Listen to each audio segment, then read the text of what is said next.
Hello, everyone. I hope you're having a great day. I'm drinking a beer here, and my girlfriend's out of town, so I guess I can finally make this video. Maybe in the future, if there's any interest in this, I'll continue making these. The thing is, I'd really love to show my face, and I'd really love to, have some sort of a career on YouTube or doing different artistic things that I love to do. But the reality is, right now, my life is in a bit of a precarious situation. And so, for that reason, until there's any good reason to, there's no reason to be sharing my face on the internet, especially for a confessional video such as this. Now that we've gotten that bullshit out of the way, I would like for the goal of this video to essentially be to actually bring some hope and some inspiration to anyone that's lost a large sum of money. I understand that to some, 300K might not be very much, but to a lot of people, that actually is a pretty substantial amount of money. And to be completely honest, I have wanted to kill myself many times, many times regarding this situation. So for that reason and other reasons pertaining to my life being in a precarious situation, we're not going to get into exactly who I am today. There's no need to. But we are, and I would like it hopefully to be a little entertaining as well, right? So those are kind of the goals. Hey, don't kill yourself, especially if you've lost money. Maybe you've got some traumatic backstory to you. And hopefully, maybe, just maybe, you'll be a little entertained. So, now that we've gotten that out of the way, let's actually talk about my backstory. And let's keep it pretty quick. I want to separate this video into essentially three main different sections. We're going to just cover very briefly my childhood, very briefly my 20s, and now that I'm 32, we're going to kind of talk about where I'm at today, what exactly happened during the burning of the large sum of money, and how I have actually started to see the other side of life again, and how I'm now hopeful for my future again. So let's get started with the childhood section. Try to keep this pretty quick. Basically, I am an extremely traumatized person. I had a fairly idyllic childhood up until about the age of 7. I had a father who made a lot of money, and a sister, and a couple other family members, as well as a pretty awesome mother. And they homeschooled me, actually, up until about 2nd or 3rd grade. So I was pretty sheltered. I was thought to be very intelligent for my age. I actually skipped a couple of grades. The problem is, when I went into 2nd grade, I went into public schools. And I didn't go to public schools for just any old reason. I went into public schools because my mother began the process of dying of brain tumors. And it took her about 10 years to die from brain tumors. So it was a long, slow death. It was gradual, and it got worse as time went on. The way that they did her surgery, she was actually in a medical textbook about it. They couldn't remove the entire tumor, or else they were going to kill her. So in order to preserve her quality of life, they went ahead and didn't take the whole thing out, and just said, hey, look, you've got a time clock on this. You've got 10 years. And they were right on the money. She had 10 years, really weird childhood until the tumor diagnosis. A lot of running from demons. She would kidnap my family and I while my father was asleep. I'm not sure if kidnap is the right word, but she thought the devils and demons were after us. So a lot of cross-country road trips, sort of running from demonic figures. We weren't allowed to read Harry Potter. Of course, psychiatrists thought she was bipolar, based on science, right? Based off of these cognitive functions that they can diagnose. Of course, until they do an MRI and they actually do some science, and they find out, hey, she's got a tumor the size of a fucking grapefruit. So Mom's dying for about 10 years. As my mom gets worse and worse off, as we go into public schools, and my dad is struggling with hospital bills and assisted living facility bills because he couldn't keep a job and look after her full time. My father began to become a complete monster, complete demon. And the weird thing is him and I were actually best friends. We were really close, and I loved him to death. But he had a serious temper. He had serious anger issues, and abusive doesn't even begin to cover it. So fast forward, I'm about 15 years old. At this point, I began composing music a fair amount, smoking weed a lot, just sort of considering myself a free thinker. I'd actually tried to start my own YouTube channel, and it was more or less very inspired by The Amazing Atheist, actually. So it was a lot of sort of atheist comedy, if you will. And my father ends up finding it and making me delete it. And that was really hard on me. It took a very hard toll on me, because I did have one satirical video that was beginning to make some waves. And it upset a Catholic teacher of mine. We were in a public school, but I had a Catholic teacher, and she was so upset about it that she gave me a 0 on the project, and she told me I was worse than a plagiarist. That was her thing. You're worse than a plagiarist. So I nearly failed advanced placement English. I've got this father with a temper. I've got this dying mother. And then on top of all of that, I run into some kids at my school. We went to a fairly, nice school. It was a public school, but it was very big city. And they realized that my father was really into firearms. We actually had like practically an arsenal at our house. At some point, my dad just started buying a bunch of guns, and they found out, and they were apparently Bloods, which to this day I'm pretty doubtful of that, but they were all red. I became close friends with one of them, and they essentially made a deal with me where they said, hey, we're going to steal your dad's guns. We're going to give you $50K, and your dad's going to be able to file for insurance, and everyone's going to sail off into the sunset. So, I feel pretty bad about that deal, honestly, but at the same time, I genuinely wanted to do it because my dad had told me that we had become so poor because of my mother's hospital bills that I was going to have to pay for my own college. So somewhere in my head, I was thinking, you're going to get $50K for college. It'll be something, right? You'll get some $50,000. I was working at grocery stores, eventually working at nursing homes. The thing is, I, truth to God, wanted to go back on the deal. I went and told the kids that were going to steal my dad's guns, hey, I don't want to do it anymore. We had a bunch of code words on MySpace at the time. And I just was like, hey, man, I really don't want to, potentially be responsible for someone dying because of stolen firearms that could be connected to me. They had told me if I ever told anyone about it, they were going to murder me. So I just, wasn't sure what to do. Turns out the guns had gotten stolen before we even realized they were stolen. One day I was being driven to a guitar lesson by my sister, actually, and my father called me and told me how the guns were gone, and I about had a heart attack. And this started a long ordeal, an investigation.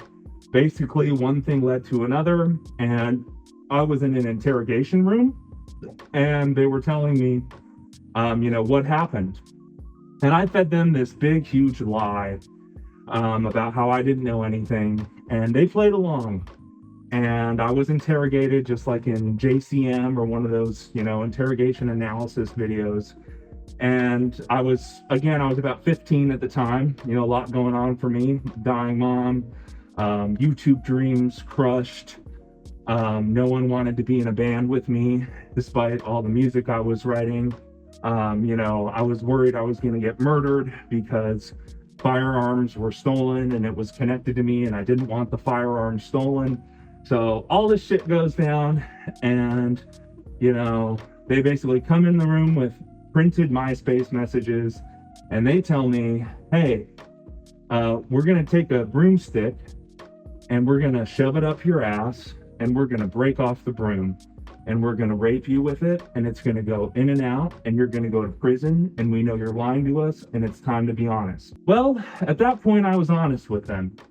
And I think everybody was shocked that the truth of the matter was that I really tried to stop the deal from going through, and that I was told I was going to be murdered if I ever told on them. So I, couldn't sleep for a long time. A lot of looking out the windows, a lot of thinking I was going to be murdered at that time frame. Absolutely, I fucked up, and I shouldn't have let it get that far. But, what can you say? I was a kid. So police traumatized me. That same night, my father also threatened to shoot me, actually. He pulled a gun on me and told me, hey, if you let me shoot you in the foot, then we can be even, and you can tell the police that you accidentally shot yourself while you were cleaning the gun. So, bad situation, right? Just a really bad situation. I repressed it for a long time. I eventually, remembered it and realized how far I had pushed it down. They had me convinced I was going to be tried as an adult because of the seriousness of the crime and go to prison for 5 years. But ultimately it was a scared straight sort of thing. Absolutely nothing happened to me. I was a kid. I had been threatened with my life, and I walked away from it. And since then, I genuinely, truly have not really committed any serious offenses. I've shoplifted a couple tiny things here and there, but really nothing big. I don't have any plans to live my life as a criminal or any big criminal undertaking that I'm pursuing right now, or that I have truly considered pursuing since then. I get con man ideas a lot. I'm not going to lie to you. That sort of life has an attractive light, but I ultimately know how to shut those feelings down and realize how quickly you can be caught, and that it's just not worth it, right? It's just not worth it. So that's pretty much my life as a childhood and my life as a teenager. Let's now cut to my early 20s. At about the age of 19, I found my very first girlfriend. And this was a big deal to me because I actually had been driving to the top of a building for a long time and really considering jumping off of it. Quite a lot, actually. I really wanted to jump off this building, and there were numerous times I was really thinking I was ready to die. But I ended up going to a psychiatric ward and being diagnosed with bipolar, and I got a girlfriend, and things really started to look up for me. Now, during a lot of the major suicidal ideation, I had been intaking a fairly large quantity of hydrocodone, as well as ADD medication that was not prescribed to me. And I was regularly drinking, and I was regularly smoking a lot of weed. So after a couple of years, I got clean, and I went to my psychiatrist, and I had been seeing a therapist, and basically told him, hey, is there a possibility that I was undergoing a drug-induced psychosis coupled with extremely traumatic events that would probably drive anyone to want to kill themselves? And essentially they agreed and told me there was actually a decent possibility of a misdiagnosis. So I quit taking my medication, as they had actually approved, and the general consensus was I probably actually am not a manic depressive. And I have a pretty inherent trust of doctors, considering the misdiagnosis with my mother from a young age. So all that swirls up, I'm 20, 21, 21, 22, realizing I'm probably not a manic depressive, which was almost a disappointment in its own way, because a lot of manic depressives are extremely smart and intelligent. Maybe I have some aspects of it, But ultimately, hey, you're probably not. Just make sure you don't, abuse drugs. Try to keep a positive attitude. My problem at this point actually started to genuinely, truly, and bluely become about money. I was in college and I was working probably 12 to 14-hour days on Saturday and Sunday, and sometimes on the weekdays during 6 a.m. to 2 p.m. And I was going to school, and all of that time spent in college and going to work just to barely afford half of a room with roommates that did not like me because it was a Christian household. It was a heavily Christian household where they ran all these ceremonies and they had clubs and they had gatherings, and they didn't like that I was having sex before marriage, and it was super awkward in the house whenever I would have my girlfriend over, right? So I was barely affording half of a room in a house, making $8 an hour, working at a nursing home. And I was doing all of this stuff. And, I dropped out of college, right? I transferred around a few times. And I just did not have the time to do the studies. And when I did have the time to do the studies, I was just barely decompressing from work and stress about my girlfriend who was 4 hours away that I went to see every weekend. And we were breaking up, and she had brought me all of this hope and opened up a different aspect to my life. I'm completely veering off, but anyways, so I drop out of school. I drive up to Chicago and I convince myself I'm going to work at the Onion. I actually went to the Onion headquarters with a resume. I snuck in an elevator that you needed a key card for. I walked in with someone else. They took me up to the top floor. I had a packet with a bunch of jokes I had written and hoped they would call me back, told them to hand it to the CEO. And then I was going to get a job at a pizza parlor in order to make ends meet. And I wanted to just be a Chicagoan that was pursuing a career in comedy, probably making up for lost time since my failed YouTube career at 15. And what can I say? I actually had lost my birth certificate, my social security card, and my driver's license at that point.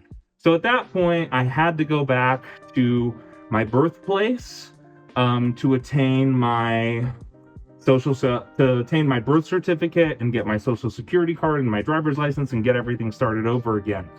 There's also a big problem here because I owed so much money to Texas for speeding tickets that my license had been revoked there, and I had actually been to jail a couple of times for not paying speeding tickets and lack of insurance tickets, which I genuinely could not afford. So I moved in with some family, extended family in Ohio so I moved in with some extended family in another state somewhat near Chicago for about a year where I was born. And I went to drive for Uber after quitting being a driver at a couple of pizza parlors, right? And all I could think about was money and how I needed more money and I couldn't afford anything. And even making $700 to $800 a week, working 50 plus hours on Uber was completely life-changing for me. So I did this for about a year and I ended up getting a DUI, at about the age of 22. So I get a DUI, 21, 22. I get a DUI, and my Uber account, to my surprise, is still active.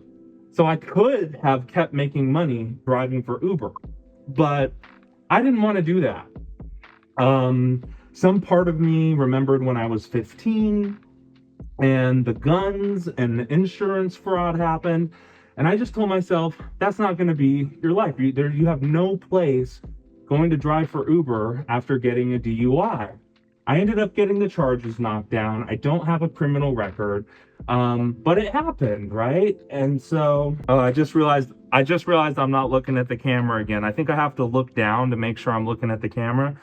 Anyways, I get a little bit sidetracked moving my body and stuff, and I have a towel on my head, so I can't really see the camera. Okay, it's still recording. I just checked. I'm gonna have to cut that out. So anyways, so I get this DUI, and I had been pursuing becoming a comedian for a little while at this point. Not to much success. I think it has been completely bred out of me to really post anything publicly online at this point. It's burned me harder than I could ever imagine. When my father made me delete my YouTube channel, it was hands down one of the worst days of my life. And hands down, I think about it to this day, because I edited those videos extensively and I worked on those videos very hard. And I had seen a few videos start to get traction. And now I see people like Mr. Beast running the fucking world, and I can't help but think, what if? Of course, probably, I would have just been yet another content, I don't know, nothingness out in the ether of YouTube, in YouTube hell, searching and scraping for a living. But anything is possible, and God only knows what I could have done. Anyways, I digress, and I don't mean to play the victim, in perpetuity. It's just one of the many things that I think about in my life that, I don't feel great about. Okay? I don't feel great about it. So, anyways, point two, get this DUI, trying to become a comedian. I'd made a few comedian friends at this point. No one major at all, actually. But some of them had odd, and they would connect to me with these, I just realized I turned again. They would connect me with these odd jobs. So, one of the odd jobs that ended up happening, I worked at a museum, helping arrange things there, helping arrange exhibits. Another odd job I fell into with one of them was petitioning. And for the petitioning job, they would pay you, when I first started, it was 75 cents per signature. And so I realized if I got 125 signatures every day, they would owe me $100 every day. And I could set my own hours, and I could work every day, and I could make $700 a week. So I did that, and that's, in my honest opinion, a fair amount of money. To this day, when you're working minimum wage in America after taxes, you'll be really lucky if you come home with, $300 or $400, so to come home with 700, I'm doing good. Well, I keep doing the petitions, and the prices start increasing. Eventually, we get up to $3 per signature. And mind you, I can easily do 125 signatures a day. And they have to be qualified, registered voters. You cannot forge it. It's a forgery. I never did that. So nothing to worry about there. So I eventually get to $3 a signature within a few months. And at this point, I'm seeing about $3,000 per week, right? Per week. This is huge to me. This is life-changing. I'm 22, 21 or 22. I've been worried about money my whole life. I've never really seen a path to actually building wealth. And now here I am within 1 or 2 months paying off all my DUI fines, paying off my lawyer, having $10,000 or $12,000 laying around. I can't believe it. I'm happier than a clam. So at this point, I decide it is time. I am ready. I'm going to move to Los Angeles. So that's what I did. I bought a dog. I took a car. I bought a car, a cheap car, had about $9,000, $10,000 in the bank. And I drove off into the sunset. I drove off to Los Angeles and left my extended family. Now, at this point, I was in for a tough, rude awakening, because Los Angeles was much more expensive than I realized.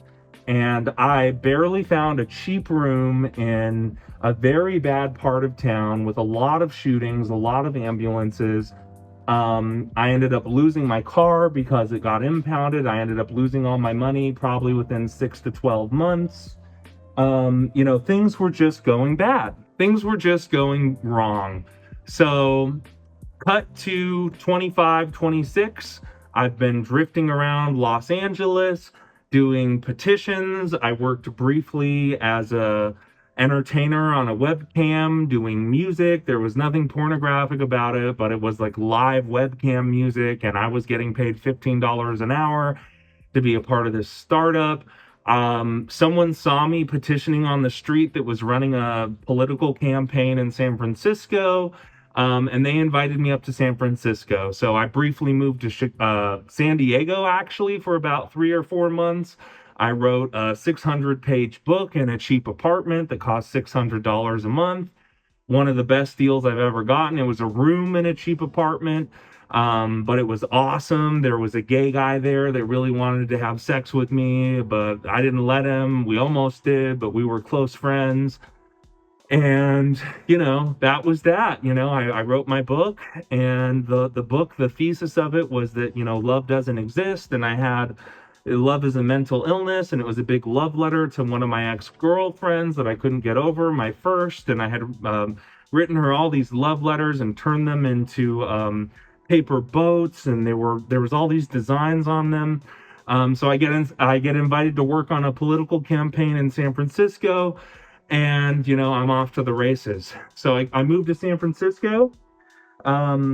Again, the petition situation was fairly similar to the first one I had worked on. They had told me that I was probably going to make around $100 a day to start out, and then there would be price increases.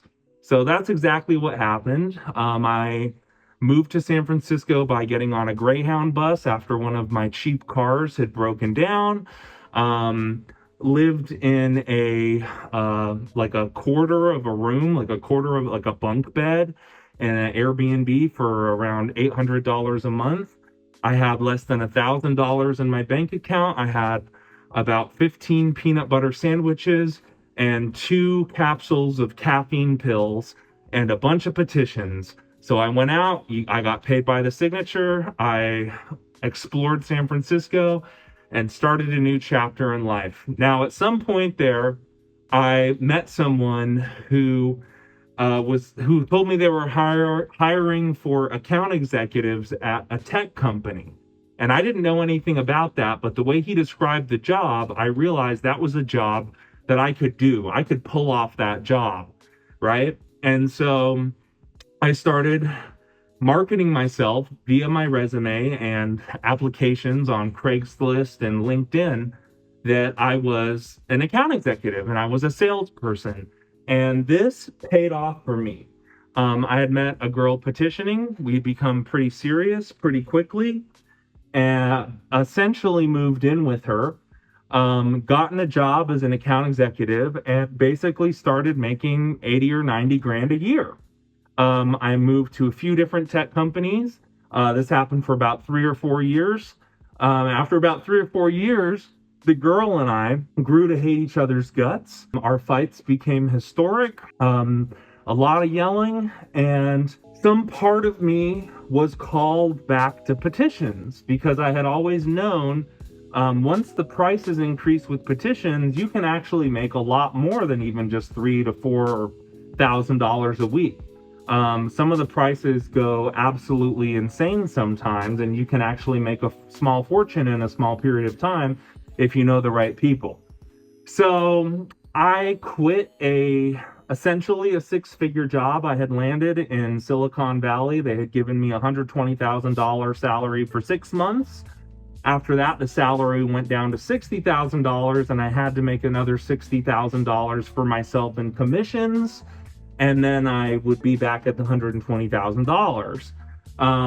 So essentially, I took the $120,000 salary for 6 months. I immediately quit, went to do a bunch of petitions, and then I found another girl doing petitions, a girl that I'm actually with today. But we weren't together forever. It's got a lot of history there, but I met a girl and we fell deeply in love. And I had about 50 or 60 grand in the bank at this point. So we just wouldn't work a lot. And we started to fight too, but we would just hang out in my little room that I was renting.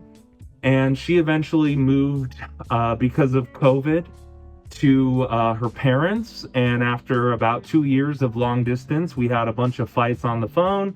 We broke up, and This gets us pretty close to today. So this has gone on a lot longer than I thought, but I'm trying to be a little comprehensive, and I guess there's something about this that's cathartic. I'm sorry. By the way, soft white underbelly, broadcasting people's faces, you can say it's good for them, and maybe it is, but I would not want my face broadcast with all this bullshit trauma of my life.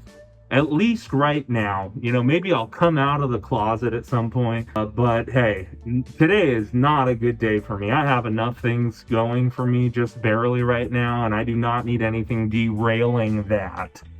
Anyways, I digress.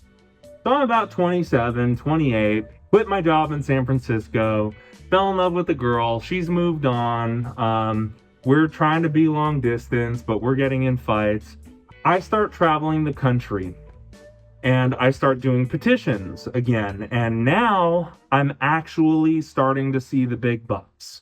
I have months at this point where I go out and petition and I make anywhere between we'll say $20,000 to $35,000 in 1 month.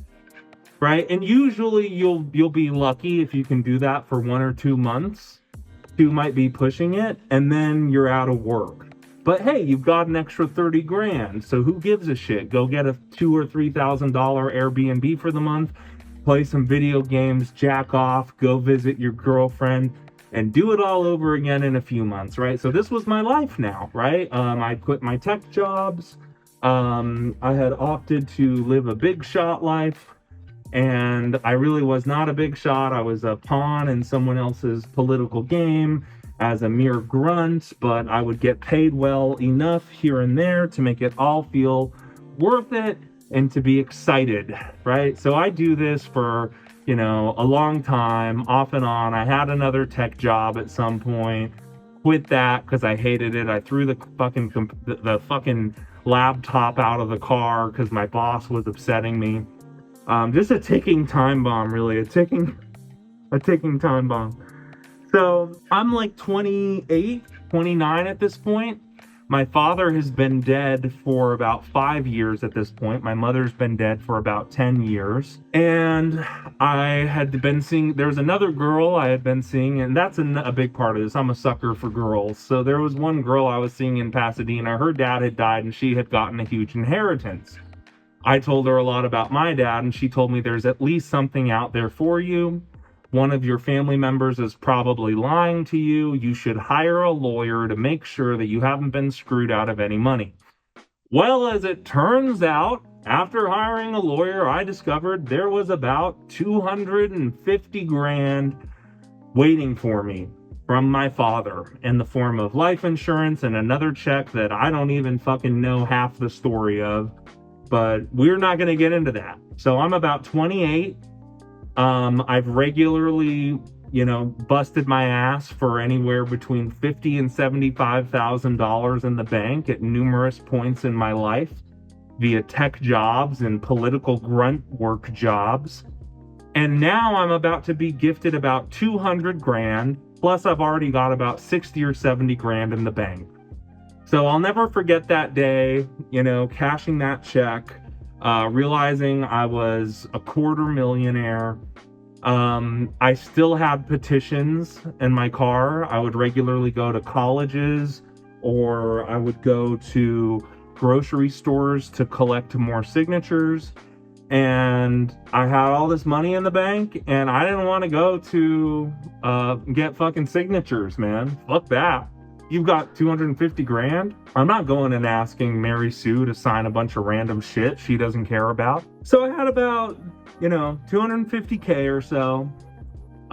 75 of the 250 I had made myself just with petitions. And I sort of thought to myself, here's what you're going to do. You're not going to touch the $250,000 no matter what. Or it was really 175 at that point. I had 175,000 from my dad, 75,000 for myself. What I told myself was, you're going to take the 75K you've made, and you can do anything you want with it. You can go jerk off, you can go get a few expensive Airbnbs, you can travel around, you can do whatever you want, but the 175 you're never going to touch. Well, I was single. at this point, and I had met another girl through a friend. And this girl, turns out she had a cocaine problem. We fell in love. We got engaged. We rented a house. And within about a year, I started dipping into my father's money. And a lot of it was her suggestion. I can't blame her, but a lot of it was her suggestion. I desperately wanted her to quit cocaine. We would drink a lot together, but our relationship went south. So after about 8 months, I moved out of the house we were renting, moved back to California. Still had probably about 150 grand or so, and got an apartment in Santa Monica. And this was the first time I had ever gotten my own apartment. I got a dog, I had some cats, I had my own apartment. And now, and it because it was Santa Monica, of course, it was a $2,700 a month apartment. So I just told myself, hey, you're going to have good months and bad months. You can have months where you go out and make $30,000 with a petition. What the hell really matters? And I think the big thing here is I wanted to emphasize my backstory and the money that I've made in my life, because I don't want to come across as some bullshit inheritance kid that doesn't know the value of a dollar. And maybe there's some aspect of truth to that, but the reality is the majority of my life, I've struggled and I've fought tooth and nail for any tiny thing that I own, right? So moving to Santa Monica was really the beginning of the end for me. $2,700 a month for your apartment, got a new car, regularly burning 5 to 6 grand a month at this point, like it's nothing. And I would try to go petition, and I just didn't have the same motivation.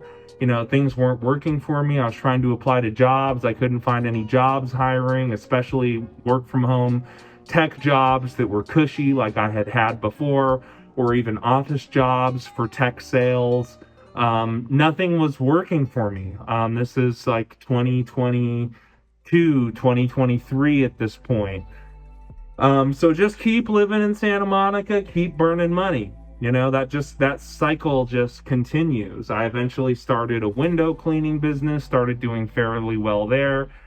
Then I connected with the girl I had met in San Francisco 5 years ago who had ended up moving back away from me. That we had been in a long distance relationship, and we talked on the phone, and she has her own traumatic backstory of something that happened with someone that she tried to date after she broke up with me, and we got back together. And now I'm here with her, far away from the hellhole of California and $2,700 a month rent. The problem is, I moved here about 8 months ago now, undisclosed location, we'll call it the South.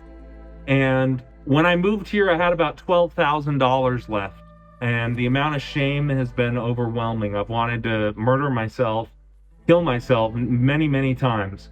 So moved here, been dwindling the money, living with her, stressed out of my mind, writing podcasts, writing music. And a big part of this too is a lot of the money really got spent because I was living in Santa Monica, finally pursuing my dream of becoming a professional musician. I perfected a lot of demos. I got better at music composition. And I screwed around a lot, but I actually made some progress that is tangible, that I'm very proud of as a musician. So that's really where most of the money went, just living in an expensive place with expensive taste, doing something extremely difficult, right? Trying to become a musician. I had joined 3 bands, started my own solo project, found players for that, and just can't make money, couldn't get traction going. Devastating, trying to pay for online ads, trying to do live shows, whatever you did, it didn't matter. So here I am, running out of money, $3,000 in the bank. And what do? Well, I become a freelancer, right? I couldn't find any jobs that would hire me to save my life. But I found a bunch of small people that would pay me $2,000 or $3,000 a month to do sales for their company, more or less full time. And I now have 4 clients paying me between $2,000 and $3,000 a month. and 1 or 2 more that I think are going to come on. So I'm officially overemployed, but no one's officially hired me. I don't have benefits anywhere. And, every day is a fucking heart attack, Monday through Friday. So it looks like I'm actually going to start making $9,000 to $12,000 a month again. It's a little bit more consistent. However, it is precarious and life goes on. I'm not going to be homeless. I am not going to hit zero. It looks like I'm very close to actually having about $10,000 to $12,000 in the bank again. I now don't have a super huge rent expense. I'm living with a girl that I've always wanted to live with, that I'm in love with, but we have our problems, and I'm not the easiest person in the world, but it is what it is. And that's my life today. And I do see a path to wealth for myself again. And I think anything is possible, and you need to be positive.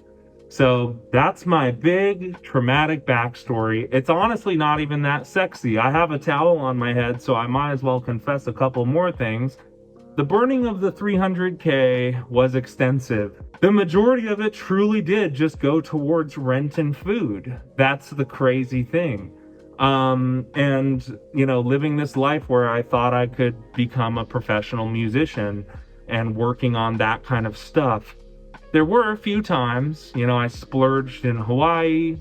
I had a few horrors in Florida at one point, but that's a drop in the bucket. It was trying to live in an expensive place that's unrelenting, pursuing a profession that is difficult to achieve. And that's it. I'll probably upload my last song that I ever recorded before I quit doing music for a while, because I had to start working, 5 sales jobs at once. But I don't know. Sometimes I wonder if I hated my father so much that I spent all of his money and squandered it as my final fuck you to him. And one of many, many, many fuck yous I would continue to give him if it were possible. But maybe a lot of it's just my own failure, oversight, negligence, lack of experience, and trauma. Who's to say? That's my story. Hope you enjoyed it. Breaking news tonight. We once thought this guy was just a delusional dreamer, claiming to have discovered magical crystals on the moon that could solve all of life's mysteries. Love, happiness, riches, you name it, moon crystals are the answer. Or so he says. But in a shocking twist, our investigation has uncovered something even more unbelievable. Aliens are real. They're here, and get this, they hate moon crystals. They despise them. Viewers from all over the world are tuning in just to ask what the fuck is going on out there. So now, let's take you live on the scene where this internationally profound cosmic comedy of errors unfolds. Over to you, Tom.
said to me, my dear,